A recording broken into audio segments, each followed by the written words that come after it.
मेरा नाम वैभव भाटिया।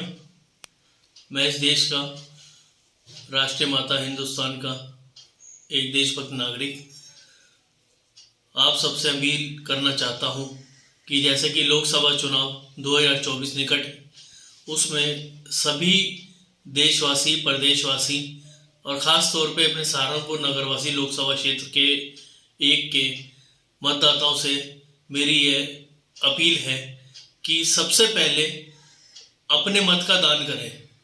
आप ये ना समझें कि आप मत दान करें, आप अपने मत, अपने मौलिक अधिकार का दान कर रहे हैं। कोई आपसे ये नहीं कह रहा कि आपको कुछ आर्थिक दान करना है इसमें, लेकिन अपने मत का, अपने आर्थिक का न करते हुए जो आपका मौलिक अधिकार है उसका दान करना है आपको।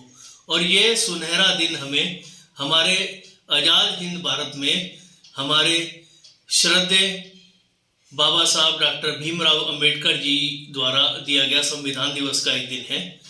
उसके बाद ऐसा हुआ कि पहले हुआ करता था कि एक राजा एक रंग के अंदर दूरी हुआ करती थी, लेकिन इस अधिकार के बाद इस देश का सबसे बड़ा आदमी, चाहे वो मुकेश अंबानी हो, चाहे कोई गरीब मधुआ मजदूर हो, उसका मत जब एक मत पड़ता है तो उससे ये डिफाइन होता है, यह पता चलता है कि दोनों का इस देश में पूरा मौलिक अधिकार है, पूरा रेजिडेंशियल राइट है। तो उस राइट का हमें सदुपयोग करना चाहिए। और यह सदुपयोग का जो दिन है हमें 5 साल में एक बार प्राप्त होता है और इसका हमें पूर्ण लाभ उठाना चाहिए। यह हमारा राष्ट्रीय पर्व भी है। इस पर्व को हमें जोर शोर से मनाना चाहिए। पहले मतदान, फिर जलपान, फिर कोई काम। और व्यापारी भाइयों से मैं अपील करना चाहता हूँ कि वह कहीं भी जाना चाहे बेशक जाएं, शौक से जाएं, क्योंकि परिवार भी पहले है। लेकिन ये जो मताधिकार है ये सबसे पहले है। पहले मतदान कर लें, फिर कहीं भी चले जाएं।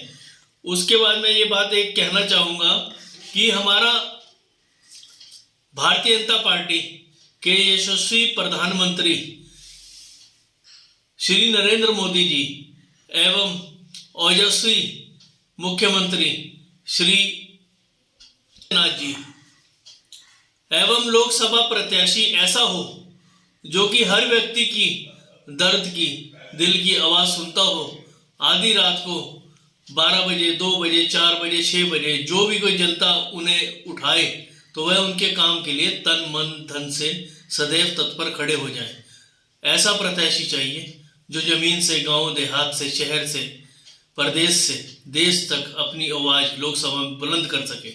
ऐसा पैराशूट लैंडर प्रत्याशी नहीं चाहिए जिसके दरवाजे रात को 9 बजे के बाद बंद हो जाते हों और खुलने का समय सुबह 12 बजे के बाद हो। मान लो कोई गरीब, कोई एक्सीडेंट हो जाए, कोई गरीब किसी का एक्सीडेंट हो जाए, कोई पोस्टमार्टम होना हो, उस पोस्टमार्टम में जो समय की कीमत को समझते हुए उसका इलाज या पोस्टमार्टम जो लोकसभा प्रत्याशी चुन के आए ऐसा आए, एकदम उनकी मदद को तत्पर खड़ा हो जाए। ना कि ऐसा हो कि पता चले वो तो वहाँ पोस्टमार्टम हो रहा है या फिर कोई इलाज चल रहा है, उसका रक्त बह गया, अगर उसका जीवन चला गया तो उस एक जीवन की आहुति के लिए कौन जिम्मेदार होगा?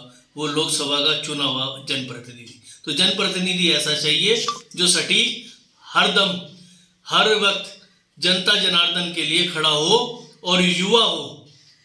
युवा प्रत्याशी को ही ऐसी पीड़ा होती है कि उसे जनता के लिए क्या करना है, क्या नहीं करना। हमें जातिवाद से ऊपर उठकर ऐसा प्रत्याशी चुनना चाहिए और उसे लोकसभा में भेजकर जिताकर भेजना चाहिए। और बस इतना ही कहना चाहूँगा। आज से 2017 से पहले जब सरकारें उत्तर प्रदेश में दूसरी आया करती थी तो यहाँ सहारनपुर के पुल पार के लोग मिशन कंपाउंड, गिल कॉलोनी, आवास विकास के कम से कम हजारों परिवार ऐसे हैं जो देहरादून पलायन कर गए। किंतु जब 2017-2022 में योगी जी की सरकार आई तो वह लोग वापस, कुछ लोग परिवार लौट कर सहारनपुर आ गए। आज उनका कारोबार भले ही देहरादून में हो, लेकिन रात सुरक्षा से जो बिताते हैं वो सहारनपुर में ही बिताते हैं।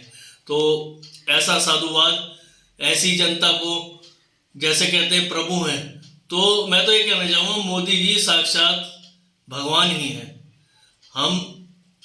मैंने अपने जीवन में, ठीक है मूर्ति पूजा होती है, हमारे दिल में बसे हैं राम, लेकिन देखा नहीं। तो मोदी जी तो इस देश के लिए भगवान ही है, इससे ज़्यादा कुछ नहीं कह सकता मैं। जय हिंद, जय भारत, भारत माता की जय, वंदे मातरम।